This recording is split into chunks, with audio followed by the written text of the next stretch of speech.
Welcome to the Dog Nerd Show, where we geek out over our best friends. I'm Megan. And I'm Michael, and this is a show about all things dog.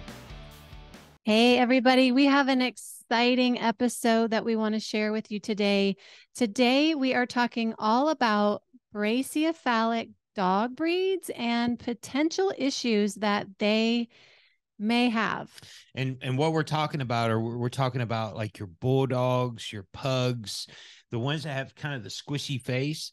That's the breeds we're talking about. Yeah, and today we talk with Jennifer, who is a Frenchie mom, and she talks all about her experiences with her Frenchie Lily, and she is one of the admins of the Brachycephalic Breathing Awareness page on Facebook. So there's a ton to learn from her. So without further ado, let's check it out. Right. Okay, we have a very special guest today. This is Jennifer, and Jennifer is one of the admins for the Facebook group Brachycephalic Breathing Awareness. And for those that don't know, that term brachycephalic is for the smushed face or flat face dogs like Frenchies, Pugs, Bulldogs. Am I forgetting any? I'm sure there's several. And I even saw on the Facebook page that includes cats, pigs, hamsters, horses, that there's all kinds of breedings that have the smushed face. We are so happy to have you talk about your experience and what other people should be aware of if they're considering a smushed face dog. There's a lot to know before getting one. So if you want to just share a little bit about yourself and your story, that would be awesome. Yeah, so I'm originally from Ireland and I moved over to the UK about 11 years ago. And about 15 years ago, I had always wanted a French Bulldog. I just loved the look of them since I first seen them years and years and years ago. And in Dublin, there was only one person breeding them at the time, and you had to go for an interview to get one. So I went through the interview process, and it was quite interesting because he wasn't the most approachable person. He actually seemed, I don't know what's the best way to put it, but I didn't get a great feel from him. And I thought that he didn't get a great feel from me, the way he was speaking and asking questions. Mm-hmm. And as it turned out, he said towards the end of the interview, so I will give you a dog. And I thought, okay, that's nice of you. But I ended up moving to the UK for work, and it was only about 6 years ago now that I was in a position where I was taking care of my uncle at the time, and I was in a position to get a dog because when I went to work, he would look after the dog, and that's how I work it. So at the time here, if you rang any advertisement for a French Bulldog, every single person said the same thing. My French Bulldogs are fantastic. They're fantastic health. The mother is brilliant. The father is brilliant. And none of my dogs has ever had issues. None of them has had any issues. Mm-hmm. And this comes from all types of breeders. Mm-hmm. And in fact, I even say to people now, if you didn't believe me by saying that, just go through the advertisements, go through the different places, pick 5 people, and those 5 people will tell you exactly the same thing. Mm-hmm. Now, I knew at the time, I was aware they had issues, breathing issues, but I didn't realize how bad it was. Mm-hmm. I thought, okay, if I ask the right questions and I go and see the dog and I go and see the mother, I'm sure I'm going to get the right one. I paid a bit extra to get the right one. And sure enough, that's where it all started. I took Lily home. Fantastic little puppy. She was very comical the day that I took her home. My uncle absolutely adored her. She just a great little natured of a pup. She seemed so happy. She loves her ball. She would always run after her ball, and she just beautiful, beautiful little pup. So then I think Lily was about just over a year and a half. She started to get louder and louder and louder with her breathing. And I thought to myself, this is this just doesn't seem normal. It's like she has allergies, or it's like she has a cold. It Mm-hmm. just practically happened overnight. Wow. So I took her to a vet at the time, and he said, "Oh, that's the way French Bulldogs are. That's the way they breathe." And I thought, okay. So I took her home, and it went on and it went on. And I thought, I can't leave the dog like that. Mm-hmm. If anytime I come home from work, I would go to the front door and open the front door, and I could hear her walking down the hallway before I even opened the front door. And so I did get her. I got a second opinion. The vet said yes, he could do some work on her. He wasn't a specialist; he was just a regular vet, and he took her in. He gave her surgery, and there was a great improvement. The the weeks shortly after that. And then about 6 months after that, she started to get worse again. Mm. And it was the difference with the second time that she started to get worse was she was holding her head. She was leaning her head on everything. She was leaning her head on my arm. She was leaning her head on the sofa, on anything that she could get. She was sleeping sitting up. And at night time, she just spent her whole time moving around the bed trying to get comfortable. And a couple of times in the middle of the night, I would sit up with my hand and hold her head. Mm. And it was horrible because she just kept gasping. It was like the whole time for breath. And it was just terrible. It really was just a horrible thing to see a dog go through. Yeah, because you're I sitting there realizing that she's uncomfortable and she can't tell you how uncomfortable, but it's obviously very evident that she was struggling. she used to even kick her feet in almost like not an aggressive way, but she'd kick her feet. You could tell that she was very frustrated, and it was horrible to see it. It was absolutely horrible to see it. So she went for surgery to a clinic in London. Unfortunately, the surgery didn't go very well, and she developed aspiration pneumonia afterwards. Oh gosh. She almost died. Um, in fact, I think she surprised a few people that she come through it. Wow. But 3 days later, she had to get another surgery to clear her nose because at that point she had a procedure called a turbinectomy that totally had blocked her nose, so she couldn't lie down at all. Oh wow. So a dog is naturally a nose breather, but when a dog lies down flat, they can't breathe through their mouth. They breathe through their nose. And because her nose was so impacted with the turbinates, every time she would lie down, it was and it was this catching for breath. So she come home. They cleared her nose because her nose was so swollen inside, and it had pretty much blocked everything. She had pneumonia. She had another procedure on top of that, on top of the aspiration pneumonia, and it was to practically save her life at the time.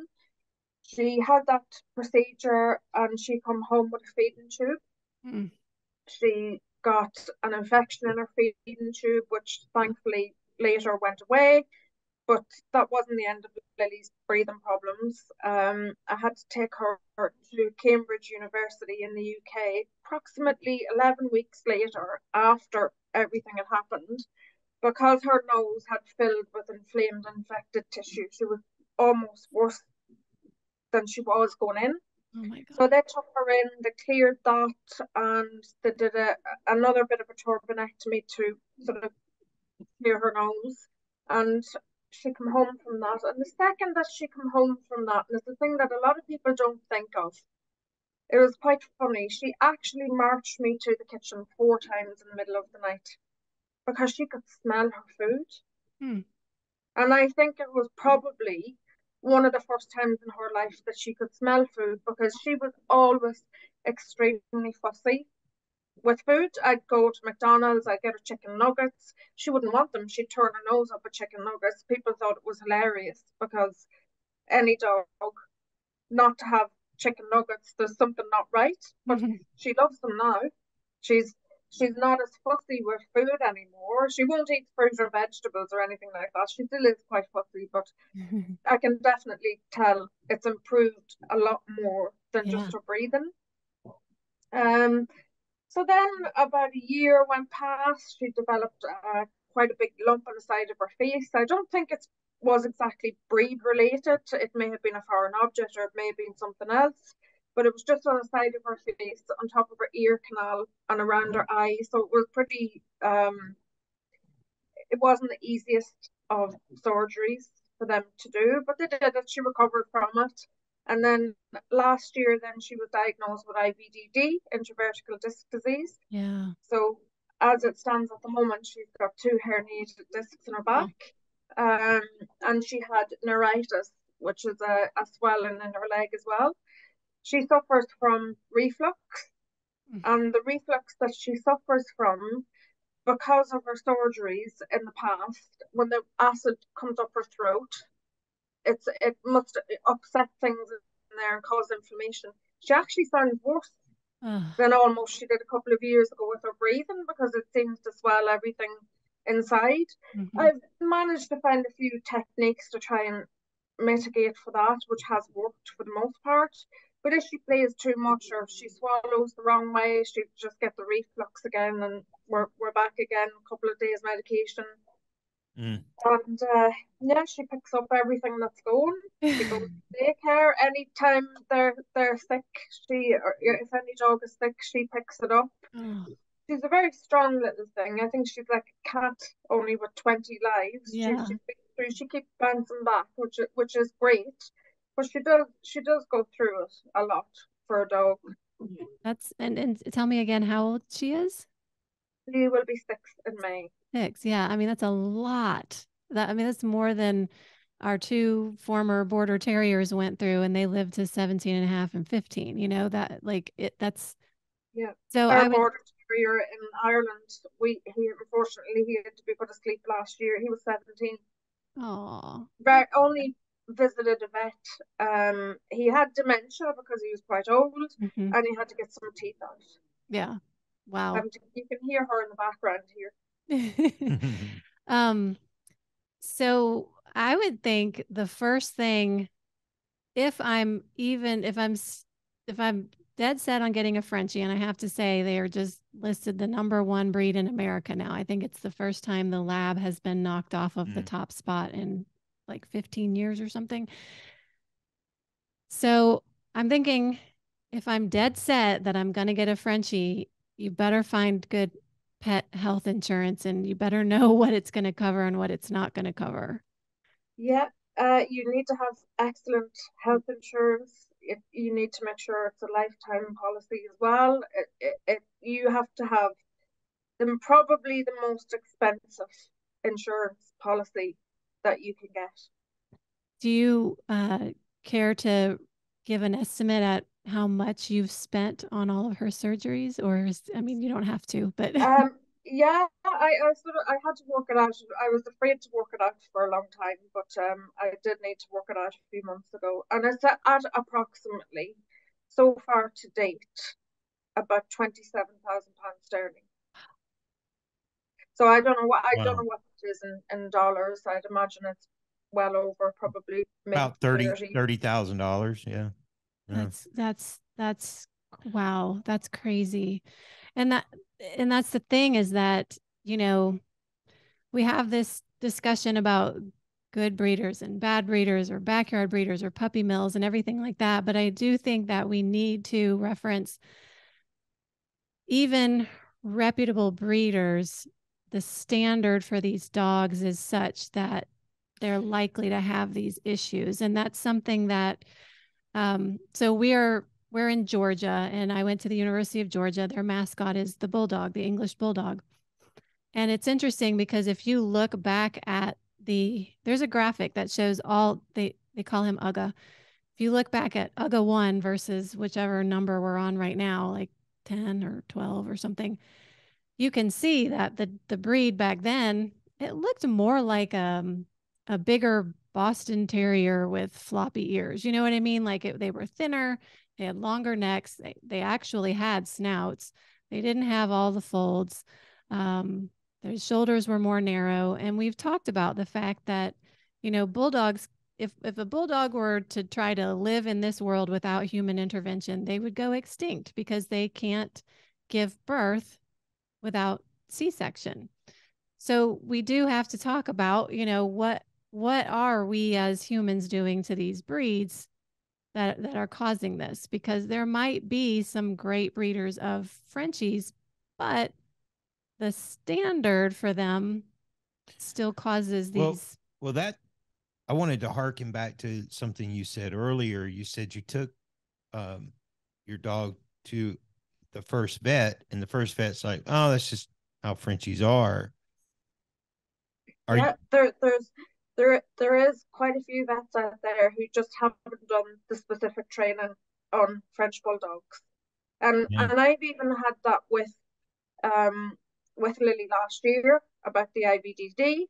And the vet actually said to me, well, it's Dachshunds that have that. I said, well, it's not. I said, the French Bulldog is actually starting to show almost more of an issue than the Dachshund. Wow. And he wasn't aware of that. And Wait, he wasn't aware that they could even get it? I think he was a little bit shocked. Wow. It may just have been that none other had presented with that issue.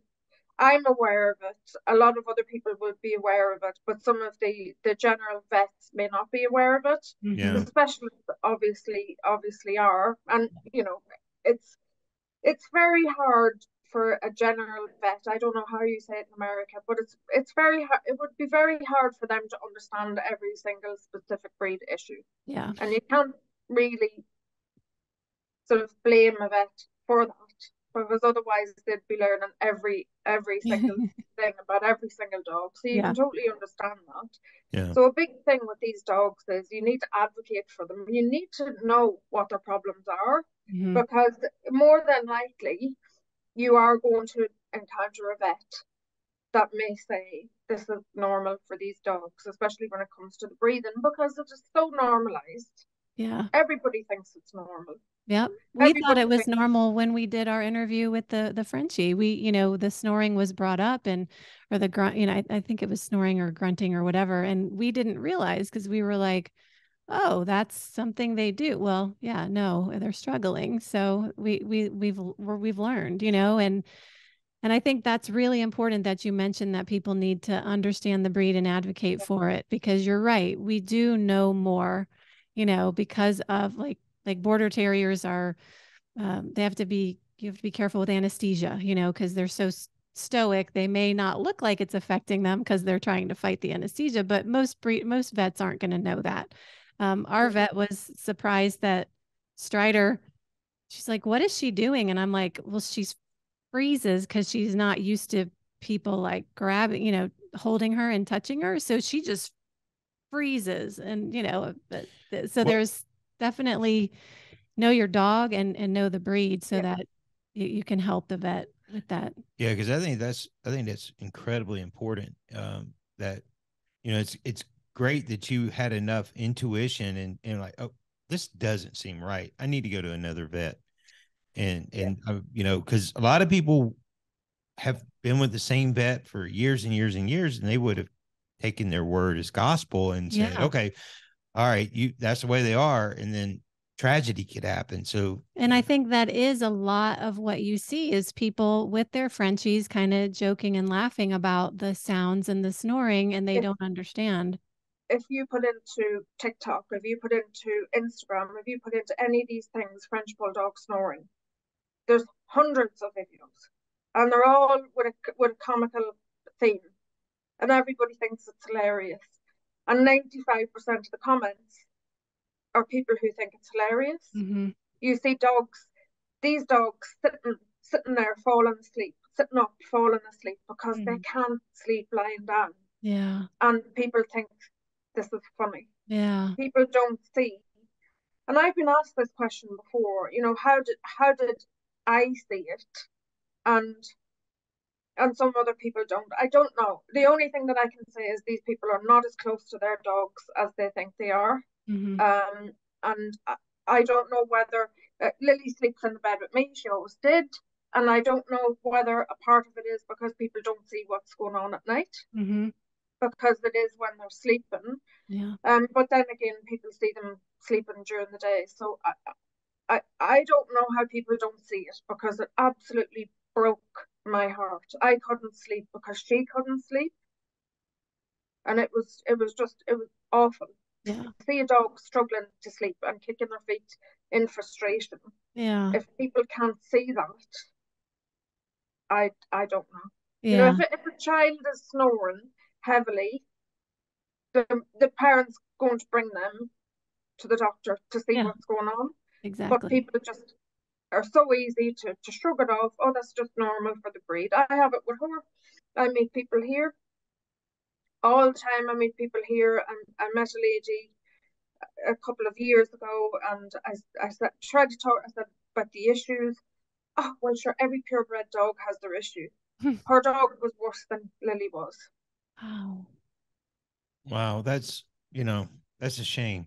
It should, yeah, and it shouldn't be that every purebred dog has its issues. I mean, they tend to have issues because of the breeding, right? I mean, German shepherds with hip dysplasia because of the slanted backs, like there are people that are breeding to change that, because they've realized the errors of their ways. But like you said earlier, Megan said earlier, the English bulldog, they have to have human interaction to exist. Yeah. And that's not normal. Every animal on earth, the main purpose of it is, reproduce and for whatever reason. But, if that doesn't raise people's awareness there, I don't know what does. But, the idea that, a dog not being able to lay down to sleep and, oh, it's cute, it's funny, let me get some hits on Instagram or whatever. See, That's disturbing. That's the thing that I have feared the last, several years with social media, is that people are getting animals simply for social media, and they're getting breeds like Frenchies. They're getting all these weird color patterns and colors that, yes, there is a standard. So if someone is breeding outside of that standard, they're not breeding responsibly in terms of trying to come up with some rare color that they can get more money for, like with the merles and introducing that whole genetic problem. It's really scary that people see them as objects, like their car, right? Like instead of showing off your Ferrari, you're showing off this dog and you're using it as a prop.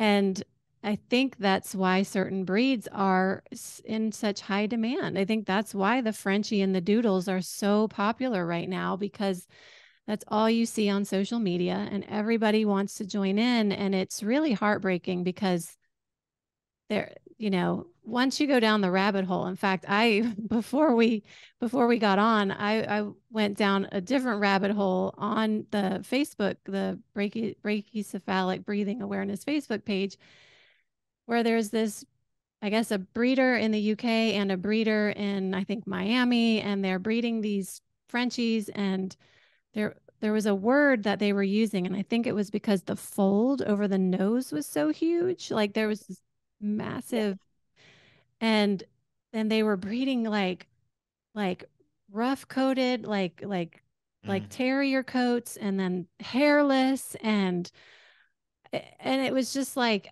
I was like about to cry. I'm looking at this and I'm like, these people are just, and they're so proud of They what. they they, they don't care. These people, it's money, Mm-hmm. and I'm not ashamed to say it. That's what they want. It's money. Yep. And a lot of these people have got several different dogs all over the place, like a pyramid marketing scheme, and Yes. it's money, money, money, money, money. Yep. And with these people, health testing probably isn't the priority either. Mm-mm. You see lots of people on Instagram and they're from the States. I recently spotted a dog on TikTok where the dog actually went down on its back legs. IBDD, I knew what it was, everybody else knew what it was. And I went in with the approach. I was very nice to her, trying to help her out. Please crate your dog. It is so important that you crate your dog right now. And she didn't. She kept showing videos of this dog. Oh, he's walking now. He's walking now. This was 2 days later.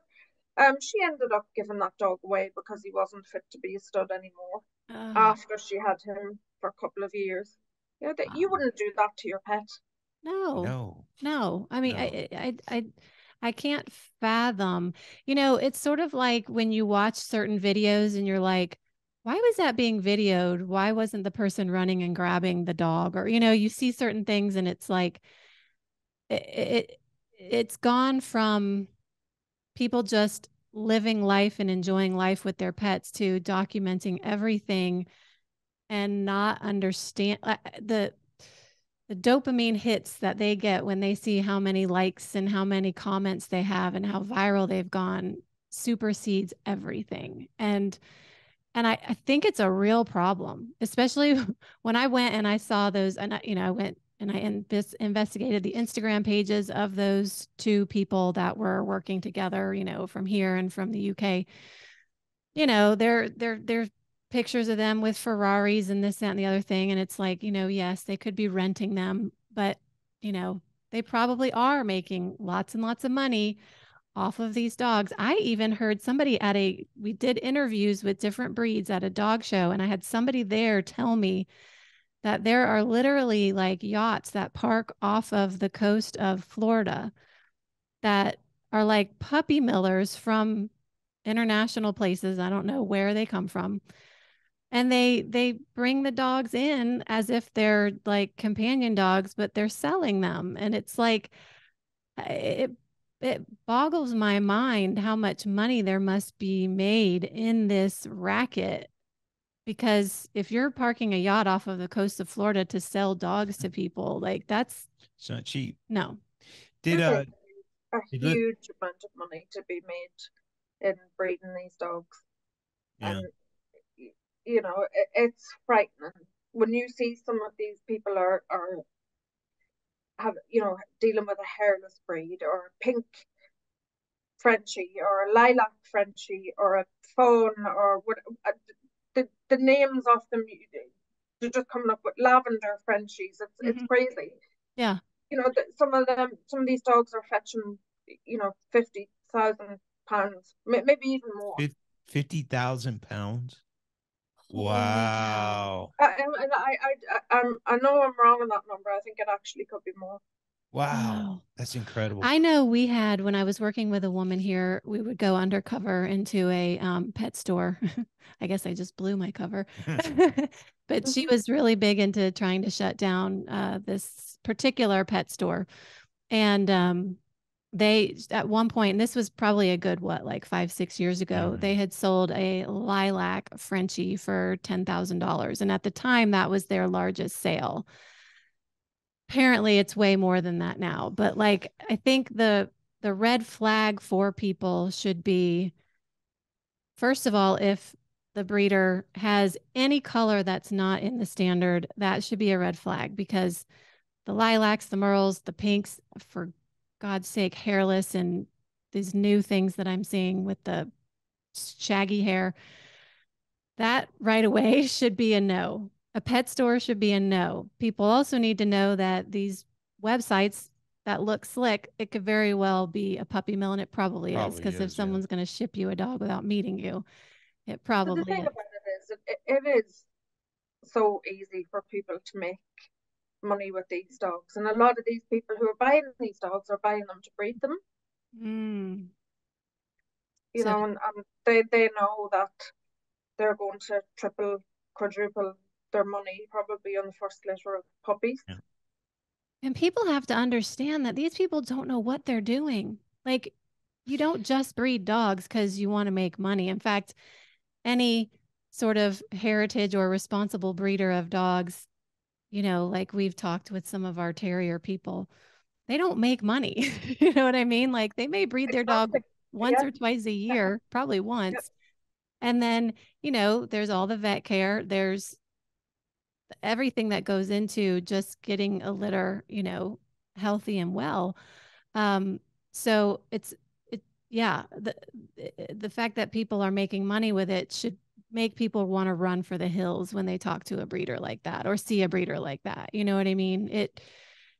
And in your case, you spent a heck of a lot of money on the care afterwards. I met a woman when we were going to a veterinary dermatology specialist when our dog Finley had cancer, and there was a Frenchie in there that the girl told me her cousin bought it at a pet store for $5,000. And she said, he travels a lot. I love the dog. So I took over care after a year. And she said, in 1 year, I've already spent another $5,000 because out of like, say, 27 allergens, this poor dog was allergic to like 23. And one of them was grass. And her Frenchie was smart. Lily, actually, she has an allergy to grass as well. Oh, Not all year round, but she her stomach will be all spots during the summertime. So I haven't got to the bottom of that issue yet with yeah. everything else that has been going on. But Yeah. it's probably not as bad as some, but she does have them. Yeah, this woman said that her dog was so allergic to grass it knew not to walk in the grass. That's how Oh, much it was, you know. Um, It's horrible. and I've seen on the Facebook page BOSAS surgery. So is that where I've seen where the nostrils on some of these Frenchies are really tight together? Is that one of the just one issue in addition to like yeah. So with Frenchies, so it's the nares. I'm not sure if I'm pronouncing that right. It's normally so tight.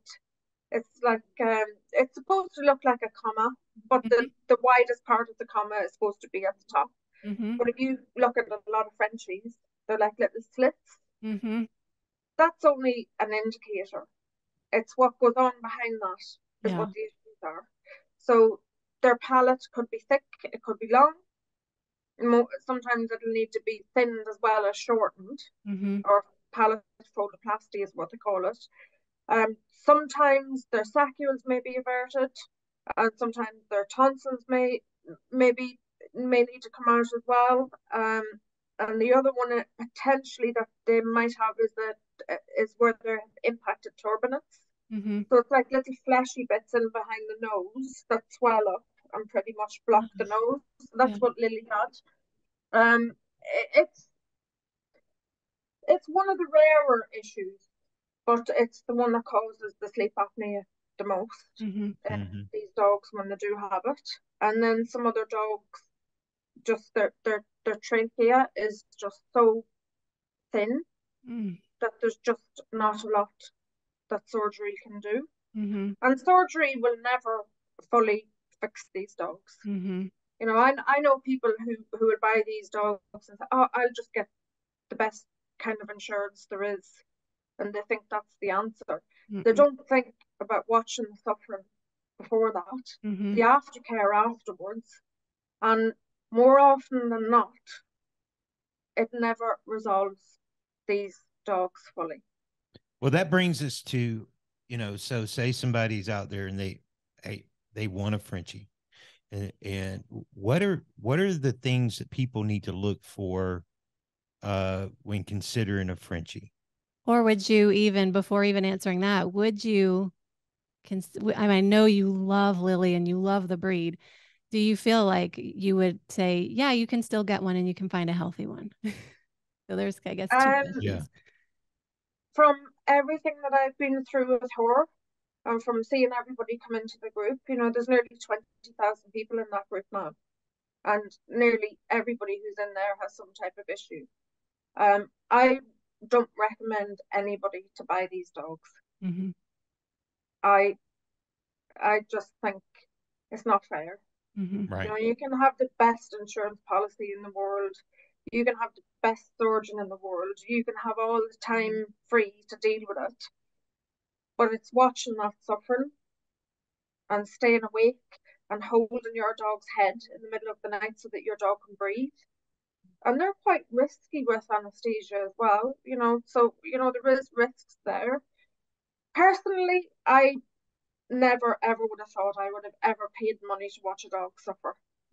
And her breathing is practically fixed now, but I still obviously cope with the reflux, and I get up in the middle of the night and I give her medication in the middle of the night, and I give her medication those days afterwards, and look at her food and keep her calm. But now there's the worry of, is she going to do her back in again?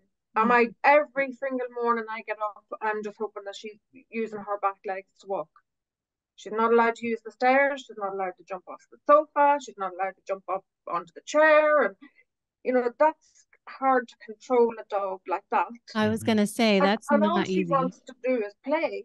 Yeah. That's all she wants to do. She loves her ball. She's still quite active in sports. So that's the hardest part. Yeah. And I wouldn't advise anybody to go through it because it's not nice. I mean, the stress that you, go ahead. They don't see, and there is evidence out there to see. When you look at what's going on TikTok, and when you look at what's going on Instagram, a lot of people seem to think that it's funny. So, but I love animals. I never want to see animals suffer, so I wouldn't recommend it.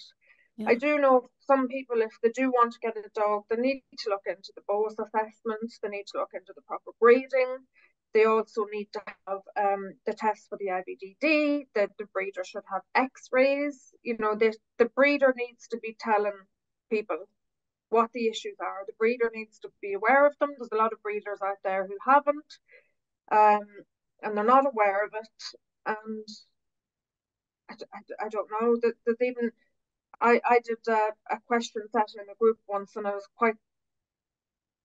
was really shocking to find that a lot of people were still accepted of the issues that they had because their breeder was so nice to them. Yeah, salespeople are nice for a reason, right? They want your business. When I asked the questions and I put up the poll in the group, and they said, yeah, my dog has breathing issues, but my breeder told me to be aware of it and educate myself on it. So the breeders were telling them to expect the breathing issues. And because the breeder was so nice, and a lot of people even said that the breeders were so nice that they couldn't say anything to them. I mean, where do you begin to fight that battle? Do you know historically if the Frenchie, when it was an older, I guess a newer breed in the world, did it have problems like this, or has it been like the English Bulldog where we've tinkered with it so many times we've screwed it up? I think it's got worse over the years. I've seen some pictures of the dogs years ago. French Bulldog actually was born in Northampton, which is less than an hour away from me here. Wow. So they were bred in Northampton with the English Bulldog and a Jack Russell Terrier. The lace makers brought them to France, and then they introduced the French Ratter. I've seen some pictures and they look healthier. Their faces are not as flat. They don't seem to be as compact. So I can't say for sure actually because I wasn't around back then, but I think just with people the way they're doing it now, they're just breeding anything and everything they can get just for money. They know the problems are there, but they're not doing anything about it. Yeah. And I think that's important for people to understand that, the humans have tinkered with these breeds to make the face more squishy, and because people think that's cute. But so you've got the standard, right? So there's that whole standard, but then you've got the people that are out there taking it to the next level, like they're mad scientists. You know what I mean? Yeah, Dr. Monroe's Island. Right? Yeah, like doing all of this crazy stuff. And I follow a Frenchie, the Frenchie rescue group here in the United States on Instagram. I can't tell you how many, there's dog after dog after dog coming into the rescue group. And I imagine the majority of it is because people can no longer afford to care for these dogs anymore. How do you? So many people went into breeding dogs in general, not just Frenchies, but they went into breeding dogs during COVID because everybody wanted a dog. And now people are dealing with the aftermath of COVID as well, and the cost of living crisis and everything. A lot of the rescues over here are struggling, and Frenchies are coming through the doors a lot. Yeah, It's our very shelters busy. are so full too. And everybody in rescue was saying that they knew this was going to happen. I remember they were saying it in 2020 when people started getting dogs. They were like, this is not going to be good because you're going to go back to work. You're not going your dog is going to freak out. It's been used to having you home. And that's exactly what happened. Gosh, I could And talk. Frenchies, as a general rule, don't do very well on their own. I don't know why. I don't know whether that's been because of her previous surgeries or whether, but from what I read and I understand, they're quite a companion dog, so they need to have somebody there. And that makes sense because, you know, when they are bred for being companions, you know, all those years of, you know, that being in them, it's kind of like, you know, a border terrier having a hunting instinct. You know, you're never going to get that out of them because it's hardwired in them. So, but and there's traits that come with that are just inherent in the breed. I could talk to you for hours. I really, really could. Is there anything that you want people to know that we haven't discussed? You know, I think we've talked a lot about Frenchies, and I know pugs. I'm starting to see different color variations of pugs and more smushy faces on pugs. We've talked about the English bulldogs, but I think people should understand that with any of the flat face breeds, this can be an issue, and they really need to do their homework and think really long and hard about getting a dog like this. Yeah, and I think, as I said throughout the conversation, and it's things that went on in my mind at the time. You know, I'm going to ask all the right questions. I thought I was asking all the right questions at the time. I wasn't. Yeah. I wasn't even anywhere close. I got insurance, but I didn't get the most expensive insurance. Even at that, that's not the issue. You know, about £20,000 of Lily's vet's fees were actually covered by me. The insurance didn't actually cover a lot of it at all. The thing I would be really asking people, if they want to get one of these dogs, just be very real that there's probably going to be some sort of an issue. I know there's great breeders out there. There's no guarantee even with all the tests that they've done. You know, the gene pool is so small now. You know, just be very, very real and ask yourself, can you watch that suffering? Because when you get a dog, you get a dog for life. But when you get a dog that has a lot of problems, that's a lot of sickness and illness for life. That's a lot of emotional torture on the person as well. And a lot of people don't think about what the humans go through. Right. There's been studies done to say that these dogs, you know, that they have these faces that people like, and I admit they're beautiful dogs. They have a beautiful face. They have a beautiful personality, but they can cause so much hurt and destruction when they are very sick. Yeah. Well, when you were, you know, when I look at Lily, you know, I would call her in a slight way a special needs dog. I mean, she's great. She goes to daycare. She runs around, but there's always that worry: am I going to find her? I've resigned myself to the fact that she will need a surgery on her back. If I don't need one for her, then I'll be doing well. But there's always something. I'm almost expecting it now.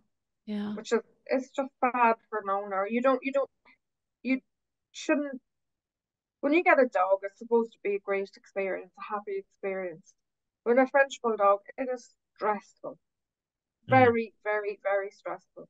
When you were talking about caring for her, I was getting misty-eyed because it took me back to caring for Finley at the end of his life because he had some struggles.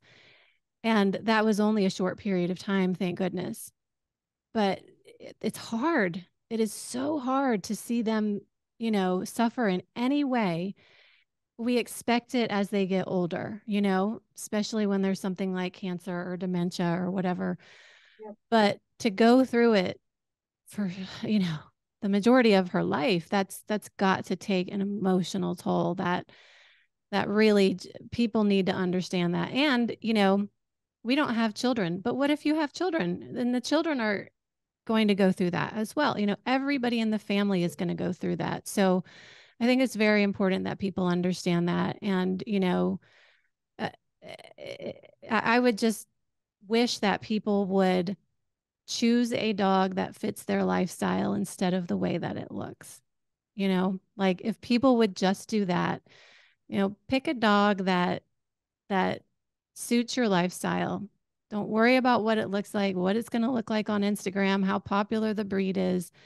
You know, our little Dansby's a little mix. He's probably a dachshund and some sort of terrier. But he's got an amazing personality, and you know, the joy that these spirits bring you are amazing. Yeah. And the suffering that comes shouldn't come the life for the whole life of the dog, you know?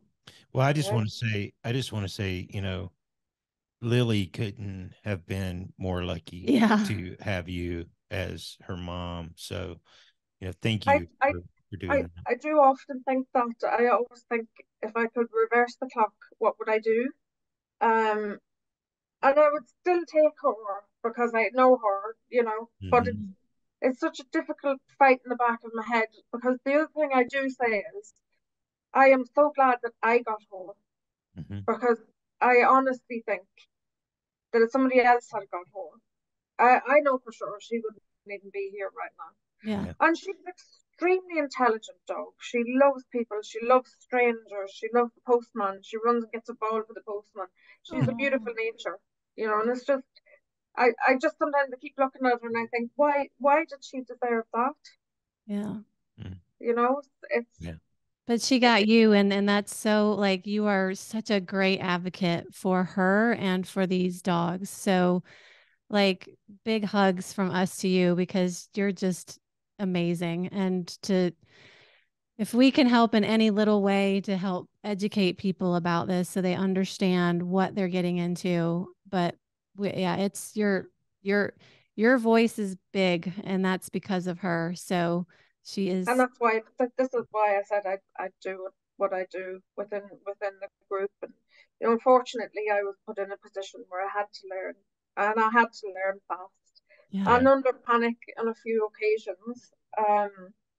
You know, I just thought, for as long as I live, I'll fight and try and do what's better for these dogs because they don't deserve it. Yeah. It's not fair on them. I love all dogs, any dogs, but I think when it comes to not being able to breathe and walk right, Yeah. Yeah. Yeah, it's it's like you said too much. before, if it were your child or, you know, your mother or your father, you wouldn't just let them sit and suffer, you know? So I think that yeah, we've got to do better by these animals. We do. They Yeah. Yeah. don't deserve it. Well, Yeah. Jennifer, thank you so much. And I think your message is super important. And I hope that everybody watching this get something out of it. Really do. Yeah, I hope so too. It's for them, you know, it's for the dogs, and so people do need to do better. And whether that's education, learning, not contributing to the issue, or just telling other people, just trying. It's a really hard subject to broach because people love these dogs so much, and I get it. I do get it, but people just need to think about them. Yeah. Yeah, I agree. absolutely. Now, would you like to share where people can follow Lily on Instagram? Yeah, so Lily has her own Instagram account, and I do try and post some happy videos of her because I know she's 6 now. They say the average life is 4.5. She's doing well. She'll do Whoa. really well, and so she has an Instagram account which is Lily the Frenchie 17, and I nearly most of the followers have been there since she almost died, and everybody loves to just see how she's getting on. And Yeah. she's a little comedian, considering everything She is a little comedian. She's an inspiring little dog. I mean, that's to have gone through as much as she has. So you said age 4 is the average lifespan? They say that 4.5 is the average lifespan of these dogs. Mm-hmm. Oh my gosh. I didn't know that. I did not know that. And So it's frightening. that It's is so frightening because I know she's doing, for her age, she's doing well. Awesome.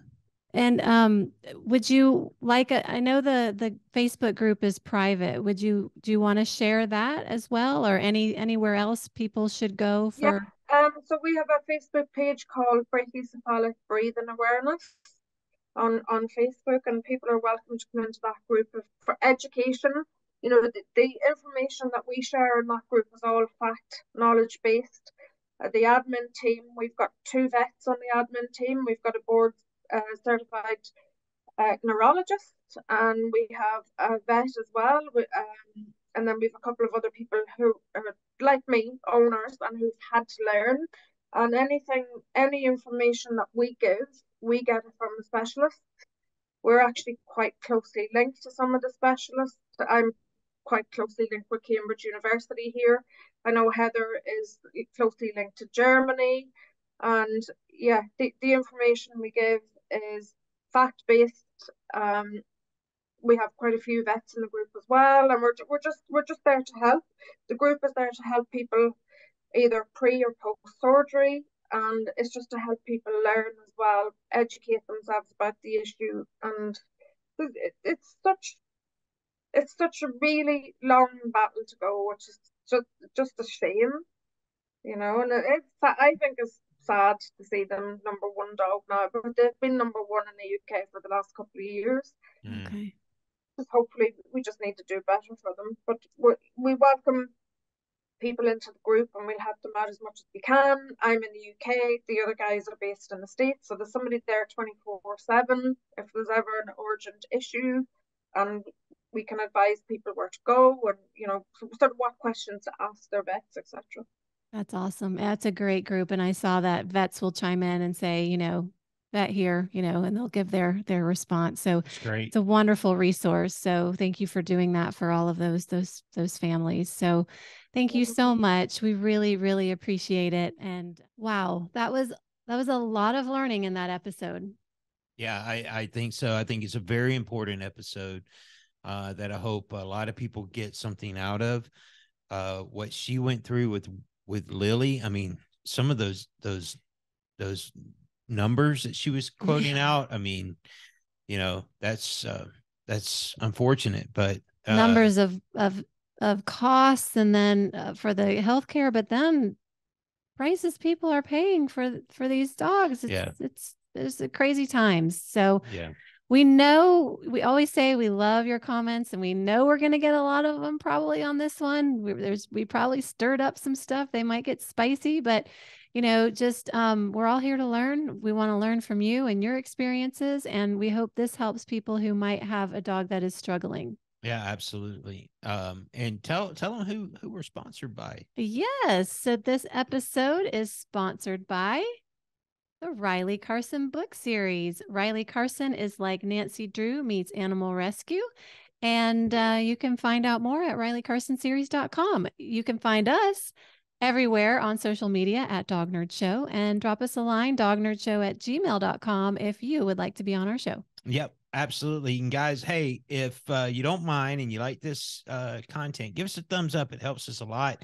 Also hit the subscription button. It's somewhere around here, and then you'll hit a notification bell, and that will let you know when we have a new video popping up.